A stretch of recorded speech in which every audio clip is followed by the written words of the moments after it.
Hey, welcome to Northumberland Zoo on YouTube. My name is Maxine and I work here. Now today is the update that you have been waiting for all winter, and it's about the guinea pigs in Hog Springs. And I've got two extra special things to share with you today. Number one is that we have been doing some renovations in our guinea pig enclosure and I want to share them with you. And number two is we have been featured in the Guinea Pig Magazine. So I'll show you a little bit more about that later. But for now, we're going to meet up with our keepers and see what it is that they're going to be working on. Hog Springs was born here at Northumberland Zoo in early 2023, and it was created in a maintenance building competition that we held while we were closed. Each member of staff had to create their own buildings and compete against each other for the best guinea pig building. Then we put all of these buildings together and made what you see today as Hog Springs. You can watch the 4-part series of how we built Hog Springs, and the links are in the description if you want to see it. In their first year of using the enclosure, we noticed that they absolutely love hanging out in the abandoned mine, which is right next to the pig inn, just because it's got a nice little tunnel and it's quite tucked away in the corner. Now that the guinea pigs are getting a little bit braver, we just want to encourage them further so that they can travel more to the front of the enclosure. So we wanted to install a system of hills, and that's what we're going to be looking at today. So we're currently in Hog Springs, and we're going to be putting some new modifications to their enclosure today. Just because of the winter, it's just been a bit rubbish with the ground being so wet, so we haven't been able to do it. Just got some very long tubes, which is similar to what they've got round over by the mine area behind the pig inn.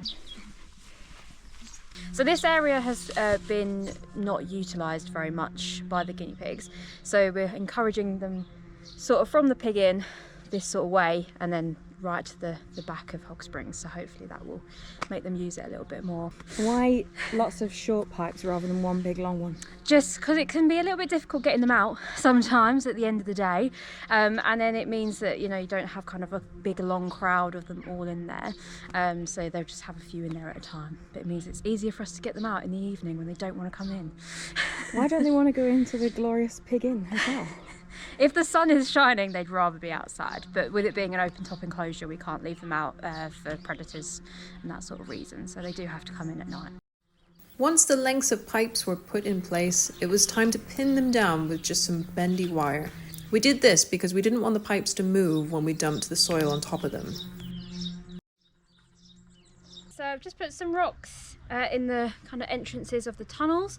When we put the mound of earth over it so it looks more like a hillside with a tunnel going through it, we'll put a few more on top of it so it looks a bit more like a cave entrance, similar to what we've done over on the mine area there. But we were going to put some more over the top so it looks more like an arch, but we can't do that at the moment just in case it falls on one of the guinea pigs. We don't want any accidents there happening, so we'll do that once the soil is in and it's a little bit more secure. It took a surprising amount of soil to cover our 5 new hills in Hog Springs, and the keepers did a lovely bit of landscaping to try and help blend them in, and it'll take a little while for the grass to come through, but once it does, hopefully it will be seamless. They love the mine, they love sitting in the mine, which is at the back of the enclosure, so we just want to make sure that they've got kind of little mines everywhere, to just encourage them out a bit more. It can just be like your no man's land out in the the cowboy, The Wild West. fields, the Wild West, that's it. In the Wild West, yeah. It's not going to look like Teletubby land, is it? No, it's not going to look like Teletubby land. It's going to be like rocky mountain hillsides, just picture them on a horse like going past, and yeah, it'd be lovely. I reckon we'll get some nice treats in there just to encourage them out first, and then once they know that they're nice, safe and secure in there, I reckon it'll be getting them out of them, which will be the hardest part. They look a bit weird at the moment because they're all brown, but when they've got the grass over them, the plan is they're going to look like hills built into the landscape, so I think they'll be perfect. And with the tunnels going through, obviously then the guinea pigs can benefit from them, which was kind of the whole point, so I'm pleased with how they look. So what's the next plan for Hog Springs? So now we've got the tunnels and the mounds in place, we're going to connect the mounds with a train bridge, because those keen eye viewers that come regularly may have noticed the train's not been in here for a little while. The train's had a revamp.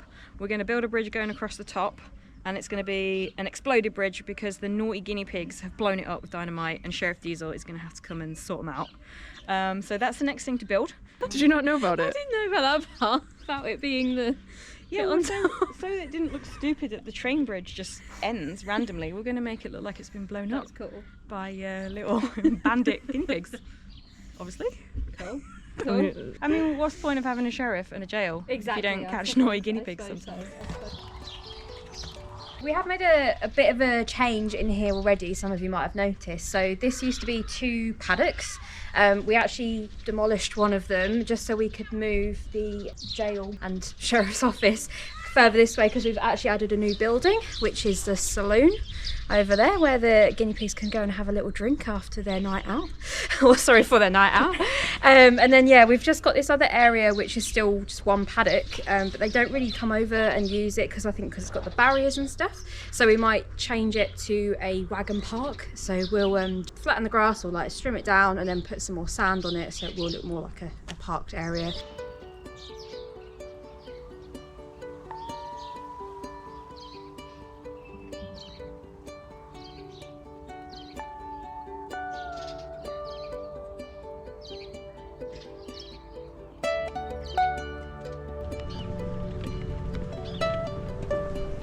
So we're heading down to Hog Springs just now because I have something super exciting to share with our group of guinea pigs, and that is that they have been featured in issue 80 of the Guinea Pig Magazine, and I want them to check it out. So Kaz has got some treats, and we're going to see what they think.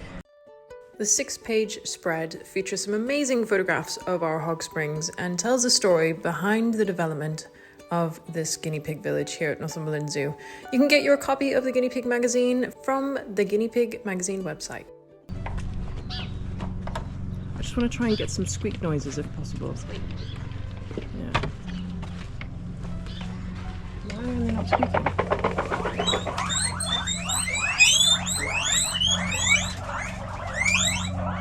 Amazing. Cool. I love them. Hello. This is Calamity Jane. She's probably one of the most well-known ones because she actually only has 1 eye. So she has a little bit of a head tilt. Because of that, she's just making up for the loss of the eye on the other side. But she does really well. She's actually the most confident out of all of them. She tends to go out first. And she was the first one out when we first started letting all the guinea pigs out as well. They had to spend quite a lot of time in over the winter just because we've had such a wet winter as well. The paddock was getting a bit flooded. We just made sure that we give them lots of enrichment in here and lots of things to do. And we've had to kind of make up what they would be eating from the grass with extra veggies and extra hay as well. So we've got a couple of long-haired ones, which is Mississippi and Ramona. So we have to groom them at least once a week because they tend to get a little bit matted on their behinds. Just because they are a domestic animal, we can be a little bit more hands-on with them, same as we would with the hoof stock that we've got here. But yeah, it's just quite important to kind of keep that bond with them to make sure that they are happy with being handled and things. And so we can actually give them a thorough health check because they're so quick, they tend to dart out. So without being able to pick them up and actually inspect them closely, we wouldn't be able to kind of check on their health as regularly. But we've had lots of donations as well for these guys. People love these. We've had lots of food donations and extra treats and things like that for them, so it's been really good. It's the hardest job in the world, counting 20 guinea pigs at the end of the day.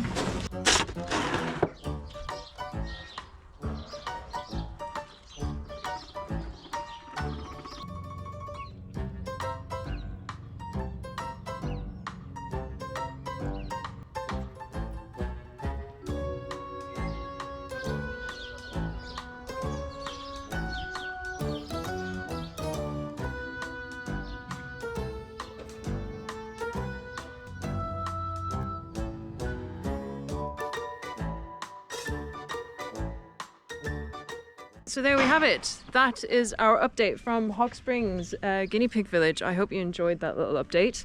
I cannot wait for the grass to start coming through so these mounds start standing out so much. But we've got a total of 1, 2, 3, 4 and 5 mounds that they've put around the enclosure there. And yeah, keep an eye out for our next update where we will be building the bridge for the train. And of course, if you haven't done already, do get issue 80 of the Guinea Pig Magazine to see the amazing 6-page spread of Hog Springs Guinea Pig Village. Thank you so much for tuning in. And if you haven't done already, please do remember to subscribe to the Northumberland Zoo channel and like this video. And we shall see you soon.